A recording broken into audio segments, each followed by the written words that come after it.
This is just how I feel all the time. I feel like I have my foot in my mouth every time I talk to anybody. When I moved to New York, I had never heard the term POC, which is an acronym which stands for person of color, right? And when I moved to New York, I had never heard that. And I was talking to this girl about movies, and I thought we were talking about Pirates of Caribbean, right? Yeah. She was like, there needs to be more POC representation in film. And I was like, I couldn't agree more. Yeah. I was like, yeah, there's only like 5 movies that do that, you know? And people say they suck, but they're actually pretty fire. You know what I'm saying? Yeah, they're pretty good. And she was like, yeah, and they always get snubbed at the Oscars. And I was like, good point, yeah. I mean, I never thought of that.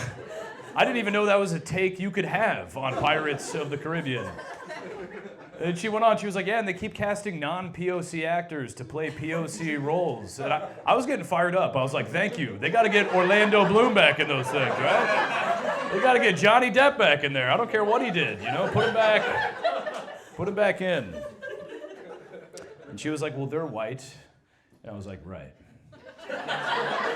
What the fuck are we talking about? I was like, is this lady racist? It was way off base.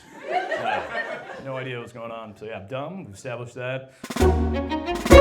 So I moved to New York about 4 years ago from Kansas City. It's a huge culture shock, you know? People talk slower in Kansas. People are fast in New York. Everything is fast, fast, fast. They're on the cutting edge of culture and everything else. They're coming up with culture. And yeah, I think that joke kind of comes from that feeling that I had. I feel like I have my foot in my mouth every time I talk to anybody. I don't think the joke makes me seem like I'm being edgy or like I'm trying to be anti-woke. It's not really what it is. You can do personal material that kind of cuts against both of those grains if you kind of just tune out of what is happening on the internet and what all of this bullshit that's not even real. It's a great joke for me because it says a lot about like my character. And then I think it lets the audience know that, okay, we can relax about a few of these things. It's just like, here, I'm an ignorant person in this culture. I'm just a person trying to navigate this world. And I think a ton of people resonate with that.